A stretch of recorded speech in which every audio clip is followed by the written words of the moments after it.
I mean, for us, we even it was difficult enough for us knowing that we're even coming here to study. Yeah. And going to uni, coming to a different country and not starting all over, but starting from somewhere. Not to talk of people that actually left everything behind and sold all their properties, as you said, and coming here and there's no job for them.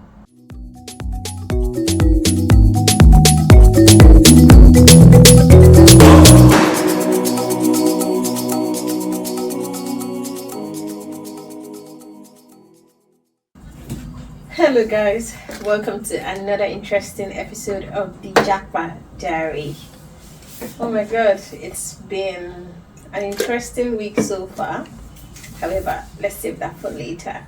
My name is Menah, and with me today is... With you is who, man? With you is who now? You see, until you get used to introducing yourself on this podcast, why I will not allow you rest on this. I said my name. With me is... I said my government name in one of the previous episodes. We don't need your government name. My whole government name, I said it. You get me? We don't need your government name, to be honest. With me is... Why I will not allow you rest. Every time you come on this podcast, why I would always say, and with me is... So, do yourself my name is... No. I said with me is... With you is... Yeah, with me is who? What is my name? With me is Waye. Okay, that's my name. My name is Waye. You see, every time you make me say it eventually by myself that with me is Waye. How are you you? need to start doing it best. So yeah, no best. Okay. I won't be an angry bear. How are you doing? I'm fine. I'm sure you can see it. Sorry, I'm looking. Why not looking? My husband is taking care of me. You see, in this life, just be married. It's my guy. It's my guy. God. Just be married. All his money is just. I mean, that's what I signed up for. I can't come and kill myself. I can't. Want to enjoy with enjoyment. Before, that's what I signed up for. No Anyways, how have you been, Waye? I've been alright, thank you very much. I've been good. Just been working. I'm always looking forward to the podcast, honestly, because it's relaxing. It's like it means for us to have a conversation. Yes, you just think of something else different from something different. Your day-to-day life or work or. It's interesting, when you come on the podcast and you can just zone out of work, your regular life, regular day, and just have interesting conversations. Yeah. So on that note today, before we even dive into our usual topic on relocation and this whole Japa thing, let's see, what have you been up to this week? Well, this week has been a rather stressful one as well for me. I'm sure we have. I was filming some of the products at some of our products at my workplace, and that was quite interesting, but was stressful as well. Wasn't too bad, and just normal work. How about yours? Not too. It was a busy week. Right. As opposed to being stressful, it was very busy. What were you doing? And so I have quite a lot of things on my Project table. manager, come on. Quite Project manager. Like, the world is evolving. Right, and this whole idea of digitalization and marketing and AI, like there is a lot of change in the market right now. You have to get involved. And I feel like I need to get up to speed in terms of my skills. So right now I'm really looking at developing my data skills. So you'll be programming? No, not programming. Like I've just not been interested in the whole coding aspect of things. Okay. But to be fair, from the research, from the reading I've done, you have to do programming. It feels like I have to update. Like no matter how little, I need to have the knowledge. I should be able to do it. But oh my god, it's like my biggest fear. But I'm facing it. I think you'll be fine. I think you'll be absolutely fine because you get sense now. I remember you now from Manila. You are your bestie. I deal sometimes. It feels like as you get older, you get dumber. What are you all about? Forgive me, but it's not. I think it's just. You don't pick it up as quick as you used to when you were younger. Yeah. To be honest, it's not that quick. But I think it's not because your brain can't, because there are a lot of things in your head now. Yeah, I think so. There's your husband in your head. There's family. There's a lot of things. There is my friend's wedding. There's your friend's wedding. Let's go. There is me wanting to take a break and just go on vacation, and a girl wants to be pampered. You just want to chill. Your husband is taking care of you. It's like, why am I even walking safe? Maybe I should just start to feel as well. But no, the life of me. Career woman. I'm too career oriented for that. But yes. So yeah, just some self-development alongside work. Oh, that's beautiful. And Japa. I mean, what else? Reading. Gym, exactly, keeping fit. It's actually a lot. Like I realized. It is easy. 24 hours wasn't enough this week. I was going to bed very late, till like 1 a.m. 2 a.m. Yeah, sometimes I just reminisce and just think of the days that in the evenings I'm on my PlayStation playing game and having too much time. Like, what am I going to do with my time? And now I'm like, there's no time. Honestly, that's really how it feels right now. There is no time to do anything. I get this guilt when I even sit too long in front of the TV. Say, when the ongoing Big Brother Naija started, I was like, this one, I'm going to see it to the end. I'm going to watch this one. But no, I couldn't get myself to. Like, I'm sitting down on that couch and it's just the black screen in front of me. I don't bother turning it on. Because the moment I watch it for too long, I'm already feeling guilty that this is not what you should be doing. You could be spending time on some YouTube video, watching your SQL lesson. Just doing something SQL. Let's go. SQL. Basically, something that would add value to you as opposed to just wasting your time in front of the screen. So yeah, I managed to watch a movie this week. Oh wow, interesting. Fast waiting. It's not. Is it fast queue? Why? You just had to. Oh yeah, no. Yeah, a killjoy. No, but it's not today. Fast waiting. It had to be fast. No, it was a Nigerian, something about one Sarah person like that. Have you seen forgetting Sarah, be finding Sarah or something? It's this lady, what's her name? Beverly Naya. Oh, okay. Yeah, and Daniel Etim, Daniel Shah. Oh. And who else again? I don't know those guys' names, but bunch of Nollywood guys. Have you seen Jagun? Oh yes, actually, I've seen Jagun. Yes, I liked it. It was kind of hard, wasn't it? It was. No, I wouldn't say it was overrated, to be honest. I think it was a good, from the point of the work that was put into it, compared to what we know those kind of movies are like. Back then. Yeah. It's a big growth for the industry. Yeah. It was a good job done. Like Femi Adebayo outdid himself. Yeah, I think it was really good. Then the storyline, I don't think the storyline was bad. I think it was alright. It was good. Maybe our generation can't relate. My guy was like, what's wrong with your neck, guy? You're not honestly like, what with you, Papa? Calm down. But no, Adedemeji, like. Adedemeji was talking to stick. He was talking to wood. To the wood. I saw a meme that girls now say, I want to only talk to. I only want to follow guys that can speak to the trees. I think it was good generally. I would say it was really nice. So yeah, really, that was my week. That was in the brief. Yeah, that was my own week too. Anyways, what are we talking about today? Yeah, so today on this podcast, I really like this week. There's been a lot going on social media, particularly around Nigerians that have Japa. So I know we've talked about finances, raising finances to Japa, and we shared our own one kobo. Yeah, even if some of the things that I said, I don't even do it by myself. We shared our own tips on how we think you can do this. Yeah. And so today I feel like it'll be nice for us to just talk about the reality of things. 100%. How people actually finance these things, like people get into debt. So basically I would say this is like talking about the debt. Talking about the debt. Yeah. The Japa debt. Japa relating to relocation, what we do. I mean, I don't know what the experience is. I would really love to hear from our audience, like what your experience is in terms of how you put that finances together.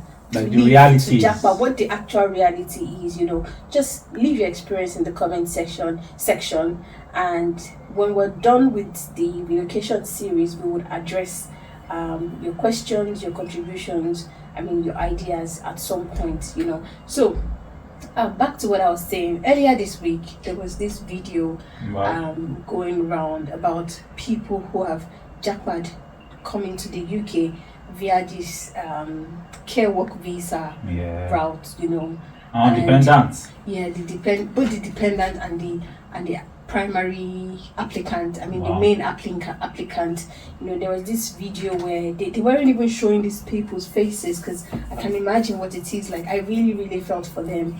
So they've come into the UK via this route and they're stuck. They got here only to realize there are no jobs for them. There are no care work. Let me not say it's good enough that they've taken that bold step to leave everything behind and come start again, like in another country. But then you think the best route you followed or the cheapest route for you, I don't know what the thoughts were for the people, but whatever thing they've thought about and has made them taking that step wasn't really what they met up with when they got here. So now there's no job. Unfortunately for them, they're unable to do a full-time work with another company, as a carer. So I think with this whole care work visa, when you're sponsored by someone, you can only work with that person, aside the additional, I think, 20 hours that you can do with another company. Only 20 hours though, it's just 20 hours. You can't do more than 20 hours. So you can't do more than 20 hours with another employer? With another employer, you can only do 20 hours as the main applicant. Not the dependent. So the dependent can work for as long as, do you understand? Aside some specific, no restrictions on I think aside some specific industry, maybe as a sports person, I think you can work as a sports person. I'm not really sure about the details of that, but back to the matter on ground. So the situation with these people is they don't have jobs. Now they're stranded, they don't have food, they have to go to like a charity shop, or that's bad. They have to go and collect food from somewhere. And I heard a lady, and it really touched me. She was like, she was in a better position. Imagine being in the UK or coming to another country, and you look back and you're like, I was in a better position. I wasn't in a situation where I had to go to a food bank to get food to eat. It's so bad. It's quite sad. And I felt like, okay, it's what we're discussing this week on the podcast. Like, what level of debt would you say people should get into? Like, what's your thoughts on getting into debt? Another thing is they sold their properties. Like, I heard a man say he sold everything back home. He paid £10,000 Waye to agency just to get this care work visa. It is quite sad. Like, honestly, genuinely, I think it's just unthinkable. Like, you leaving everything behind. For us, we even it was difficult enough for us knowing that we're even coming here to study. Going to uni, coming to a different country and not starting all over, but starting from somewhere. Not to talk of people that actually left everything behind and sold all their properties, as you said, and coming here and there's no job for them. And I don't know what the government can do to help, or the system is quite overwhelmed at the moment, and there's just too many people than the sector actually needs. But you would still hear shortage of care workers and all of those. But the purpose of this conversation really is not to find a solution for the government. It's advising people back home in Nigeria or any other country that you're moving into the UK or even to the US. People move to the US through this whole care route. Like, in my own opinion, first off, I think you need to do your due diligence. 100%. First off, you shouldn't be paying for this care work visa to any, when I heard £10,000, I'm like, is that paying to the company giving you the COS, or paying to an agent? I think there is an agent, there's usually a middleman who connects the these people to maybe a home, or they would say they have agency who provide, like they provide workers to homes or care homes or NHS. Do you understand? Or like organizations that need carers, and then they pay them. But in the actual fact, you shouldn't be paying anybody.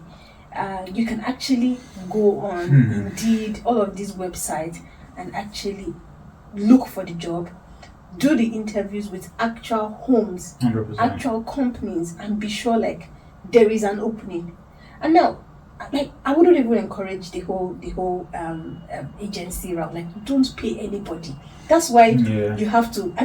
The prices are so ridiculous. That's why you're having to sell your property. Yeah. to pay for such. It is so expensive. Yeah, it is ridiculous. just like, guys, please, like, look out for yourself. I know that, like, looking back at when I was in Nigeria, we were usually very reliant on connection, connection, and just using money to sort everything out. Money does everything. Justin, when we had Justin on the podcast, he actually said something like, people can go on social media to do, but they can actually just go to Google and search for what you need. Yeah. You would rather somebody say. I feel like the system back home has just made us very lazy, and honestly, I'm not gonna lie, I was like that when I was in Nigeria. I'm guilty of that. Like, once there's something that I think is going to take my time or stress me out a little bit, I'll just contract it out to someone that will just get it done. And then when I got here, I saw that these things are actually not that difficult. These things are quite easy. It's just go to £1,000, £15,000. Don't sell your property. That's a lot of money, man. Like, £15,000. That's the work is not that easy. For someone who is probably a banker back in Nigeria, coming here to start off with care, it's not that easy. You need to think about it well. You need to leave something back home that you can go back to, Yeah, 100%. Like, just in case you don't like it, you should have that option. Say, I don't think I can cope with this. Like, I think I want to go back home. Yeah, 100%. But I also think it's like a trade-off. Like, some people, I think it speaks volumes about how desperate people are back home to leave. So she was a banker back home. Imagine being a banker and having to come to the UK to start off with care. Just give yourself that leverage, that opportunity to be able to say no, so you don't just feel like you're stuck. You're stuck here. This is all I can do. I don't know if you get what I'm saying. Yeah, I get your point 100%. Somebody out there can be like, hey, do you know what it is like? If it's easy, like, I don't know what you think. 100% is a very valid point. I'm not gonna lie, it is a very valid point. But the thing is, like, people are having it really, really hard in Nigeria at the moment, and I'm sure everywhere across the world. Like, things are really difficult. People just want to, like, get out and go somewhere else and see if things are actually better on that side. Like, looking at Nigeria for a case study now, like, petrol, which is one way or the other related to everything economic in Nigeria, has gone up by over 300%. Oh. Right, over 300%. How do you expect the person that is selling pure water on the street of Lagos to survive? But is it pure water people that? No. I'm just coming from that point of view. People that have actual jobs. Like, 100%. So let's look at this analogy, that a conversation I was having with a friend. For someone who works in a bank and earns 500k on a monthly basis. Right, so if you earn should the person be jackpot? If the person earns 500k, how much is prepared to pay for rent? There are a lot of factors that you need to consider. Remember, our rent is on a yearly basis. It's not on a monthly basis we have it here. Still, person pays rent. Person has a family to feed. Yes. Person has a car to drive. And then for you to even be driving a car, for you to even be driving a car, I feel like you're a big person, you're a big man. No, driving is very important. So you have to, like, move yourself to work. You can't be flying to work or walking to work. But you can use public transport. It's downful. Yeah, we're not very big on public transport. Let's be realistic. No, so what I'm someone saying is, 500k will not enter downful. Okay, wait. Why? It's like, does everyone need Japa? That's kind of my point. That's the point I'm driving at. I'm saying the reason why people are not minding how much they have to pay to get out of the country speaks volumes as to the situation of things in Of the Nigeria. country. Yeah, 100%. So if the person earning 500k has to, if the person had to like fuel his or her car with maybe 20,000 before, now that's going to be 60,000 or 70,000, you know, and they have to. There's no electricity, no constant electricity. They have to buy diesel or petrol and whatnot. So these bills have skyrocketed a whole lot, and then they just okay. What's the next thing to do? I've got this money. I've got this property. I've got these things that I could turn into cash, and then just pursue a better or different life. That's so it's a function of what is your definition of better life? Because things are expensive here too. It's not like things 100%, are not expensive. It's not like things are cheap here. But like, things are not as expensive. Realistically, things are not as expensive as they are in I wouldn't particularly say yes. I feel like fuel, for example, is more expensive here than it is in Nigeria. Like if we were to convert what per liter is here to what per liter is in Nigeria. I don't think so. Yes? No. How much is 1 liter of fuel? I think £1.99 or £1.49. Nah, it's £1.50 at the moment. Okay, £1.50. £1.50 to naira is what? Yeah, that's you can't convert it like that. There are a lot of factors that I have to consider like that. So our minimum wage, you have to consider our minimum wage. Yes. The minimum wage in Nigeria and how much fuel it is per liter in Nigeria. Like these factors have to be like realistic. Okay, so when you come in and then you earn, you know how tax is here, like it takes a lot of your money. You still have very little left. It's not like you would have this big savings or you would become very rich. Like it's only when you convert that money to Nigeria you'll be feeling like, oh, you're a millionaire. Yeah, like 100%. Here, after working a whole month, you might have left might be £200. Yeah, but to save. Some people don't even have up to £200. So what's the point? Yeah, but you're earning in Nigeria, you're unable to save, you're just able to get by. That's kind of what you would get here. These carer jobs, like how much do they pay them per year? Like 21k, 22k per annum. What do they earn on a monthly basis? 1.4, 1.5 pounds, and you're renting, and these people come with their family. You're renting a house of what? Say you're in these areas that are very cheap and you're able to get maybe a 2-bed flat or a 3-bed flat for like what? 650, 700, which is very hard, which is very tight. Out of your 1,400. Do you get what I'm saying? Like it's not like you come here and it's all rosy. No, it's not better. And people just feel like sometimes when they're taking those bold steps of I would sell the property, I'll be able to, is with the mindset of I'll be able to buy another one soon. Because they just feel like how many pounds do I need to stack up to, but that's really not how we work. That's not the reality. And that's why I'm like, you need to like think about your situation again and analyze it. If you are actually earning 500,000 naira in Nigeria, I don't know, but in my own opinion, right, I would say maybe Japa is not for your entire family. Like think about it. First off, is Japa for you? Then next, look at it as, okay, can I send my kids maybe after uni, let them come and do masters, and because they might be about giving the kids a better life, which I agree with. Like, can I send my kids to go and do masters, or can I send my wife and the kids first? Let's see how it goes over there, while I stay back home and keep earning. Like, just take it a step at a time, not everybody boom at the same time. You're gone, you've sold everything. Like, particularly if you have something going on for you back home, like you have an income, I think it's not just something you should just throw all caution into the hair and just go for it. Very valid point you're raising. Like, very, very valid point. I feel like it depends on the situation of different people.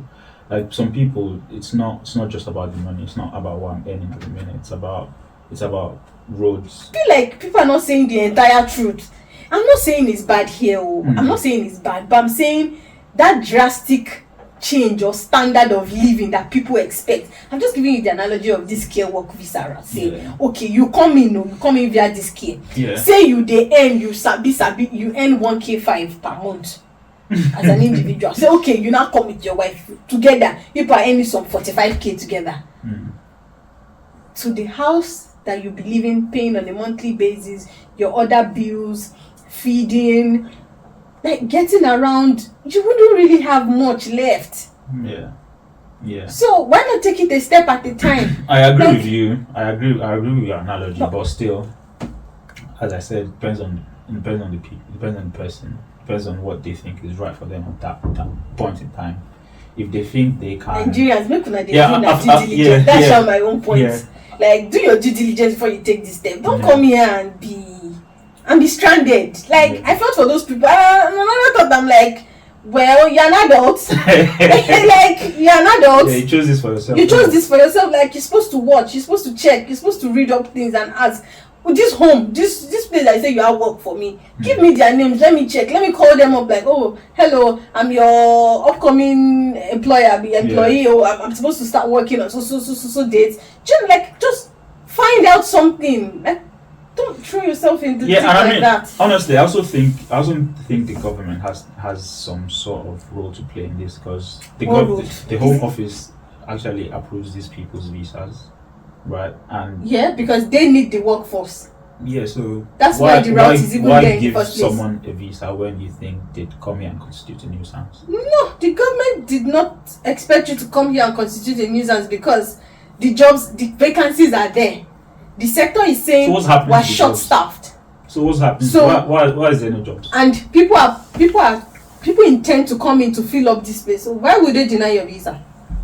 I'm just saying, like, everyone has a role to play in this. The person applying, the agency giving them the role, the Home Office approving the visas. Like, everyone just has to introspect and see what's happening, what's going on here. Because people shouldn't be coming here, like, shouldn't be coming and Well, having no okay, job. the only way I would agree with you on that, maybe what I can see the government doing is the whole restriction on being able to work with just one employer Yeah. could go off. Like, Yeah, exactly. they could see it as, okay, you've come in through this care work route, you should be able to use that same visa to work in another care, Yeah, company, if or with there's no another job, if employer an within the employer care is not- sector. yeah, So you want the workforce for the healthcare sector, 100%. but I shouldn't be stuck to just one employer. So because it is this person that sponsored my visa, I should only be able to work for this person. Whether I'm working for this person or I'm working for this person, regardless, I'm filling that vacuum, I'm filling that space within the healthcare work visa. I'm not saying you come in as a healthcare and you want to go and work in engineering. Maybe from that perspective, like, government could help with this situation, but I'm just Yeah, saying, but like, it's just before by that side. happens, like, save yourself, Nigerians. Don't just jump into this. Save yourself and do your due diligence, honestly. Yeah, it's just quite sad. Like, yeah, it is really sad, and I genuinely feel for people back home, because yeah, things are really difficult. Things are I agree with you. really, So, really difficult. But yeah, it is what it is. Thank you so much for joining us on this episode. The conversation, if you enjoyed the conversation, please let us know what you think. If you agree with people yes. selling everything and just traveling out and just Japan. Japan, or Ah. you think we should relax, with you. actually take a chill pill. Like, Actually guys. take a chill pill and you drink your Gary small, at least you see Gary drink you get, and at least living in the comfort of your home and your family. And but yeah, thank you so much for joining us. Please do like our video and subscribe to this channel. We really need your I mean, support. that is what motivates us. That's what would Yeah. help us And thank keep you so pushing much. this content. Yeah, thank you so much to our new subscribers. We really do hope that you find this content and this video interesting. Thank you guys so much. And we'll see you on our next episode. Thank you.